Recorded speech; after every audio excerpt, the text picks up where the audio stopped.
একটা মিথ্যে ঘটনা সাজায়। বয়ফ্রেন্ডের সাথে উনি রেগুলার অসামাজিক কাজে লিপ্ত ছিল এবং দুর্গাপুর কাণ্ডে যারা অভিযুক্ত তাদের অপু বাউরি ছাড়া বিজেপি সবার নাম নিচ্ছে, পোস্ট করছে, বলছে, কিন্তু অপু বাউরির নাম নিচ্ছে না। তিনি নাকি বিজেপির কর্মী বলে অনেক জায়গায় শোনা যাচ্ছে, অনেক জায়গায় না, একদম প্রমাণিত সত্য, সবাই দেখেছে উনি যে বিজেপির কর্মী। এবং ওই ভয়ের চোটে মানে এখন একটু দেখবেন কম বাইট দিচ্ছে, মিডিয়ার সামনে আসছে। এবং দুর্গাপুরের কাণ্ডটা তো আমরা দেখলামই যে একজন বয়ফ্রেন্ডের সাথে উনি রেগুলার একটা অসামাজিক কাজে লিপ্ত ছিল এবং দুষ্কৃতীরা দেখে ফেলায় ওদের থেকে জিনিসপত্র, টাকা পয়সা ছিনতাই করছিল।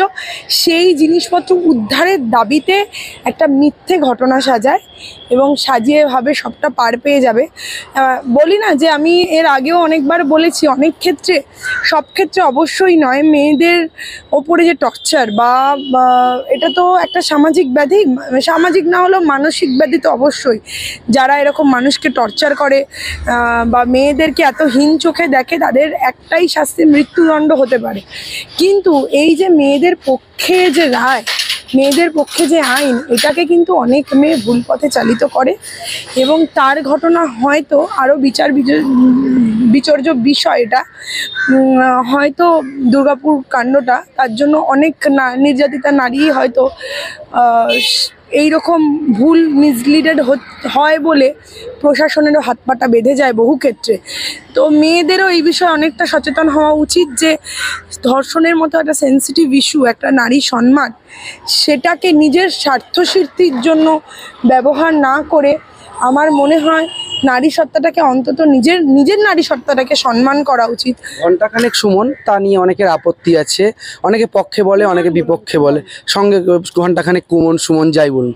কিন্তু সেই সুমনদাই আমরা দেখলাম যে বিজেপি নেতা শঙ্কুদেব পান্ডা তাকে প্রশ্ন করলেন যে বিজেপি কেন অপু বাউরির নামটা তারা নিচ্ছে না, সেখানে একেবারে মুখ পুরল বিজেপি। এটা হচ্ছে নিজেদের ওই ফলস যে রিপোর্টটা ওরা করেছিল, মুখ্যমন্ত্রীর নামটাকে কেটে, মানে বলা কথাটাকে কেটে, এরা কোট আনকোট, মানে আগে পিছের কথাটাকে কেটে ফেললে অনেক কথাই এরকম বদলে যায় মিনিং।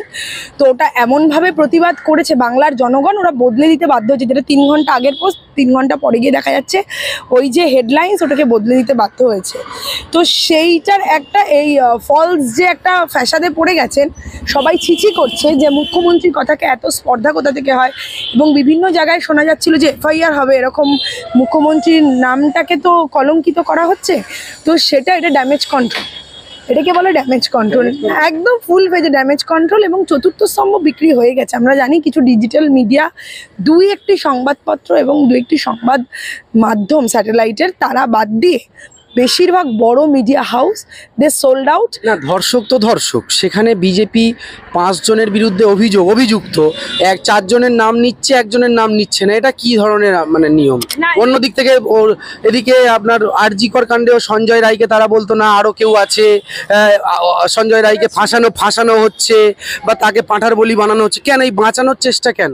না, মজাটা হচ্ছে অবাঙালিদের ওরা বাঁচাবে, ওদের তো জাত ভাই না, ওটা যাতে যাতে বড্ড মিল, বাঙালি হলেই খারাপ ওদের কাছে। বিজেপি যেহেতু বেসিক্যালি একটু অবাঙালিদেরই দল, আমরা সবাই জানি। বাঙালি নেতা এখান থেকে নেই, সব হাফ প্যান্ট মন্ত্রী, এখানে ফুল প্যান্ট মন্ত্রী হতে দেয় না। যদি পুরোপুরি একেবারেই মন্ত্রী করে দেয় তাহলে তো নেতা চলে আসবে।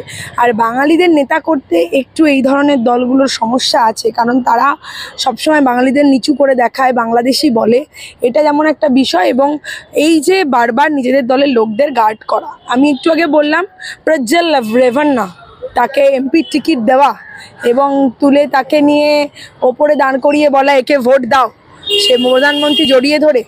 তো এরা তো কি বলবো, এদের তো ধর্ষক ডিপেন্ড করে, মানে ধর্ষকদের নিয়ে এদের পার্টিটা চলে। এদের ফেলো করি মাখো তেল, এরকম একটা ব্যাপার। দেশের রাজনীতির, দেশের স্বার্থ, দেশের শিক্ষা তলানিতে যাক। এককালে দেখেছিলাম অটল বিহারী বাজপেয়ী ছিলেন নমস্য ব্যক্তি, এই বিজেপি করতেন। তার একটা পুরনো অ্যাড খুব নেট দুনিয়ায় ভাইরাল হচ্ছে, যেখানে বলছে আমরা সবাই মিলে পড়াশোনা করবো, ছোট্ট ছোট্ট ছেলে মেয়েদের নিয়ে। আজকাল মোদি হয়তো নামুমকিন হ্যাঁ গান বেরিয়েছে, নামুমকিন হ্যাঁ, তো তাই তো, যে আমরা 15 লাখও পাইনি, 2.5 কোটি করে চাকরিও হয়নি, তো আমরা তো বলবো মোদি হয়তো নামুমকিন হ্যাঁ।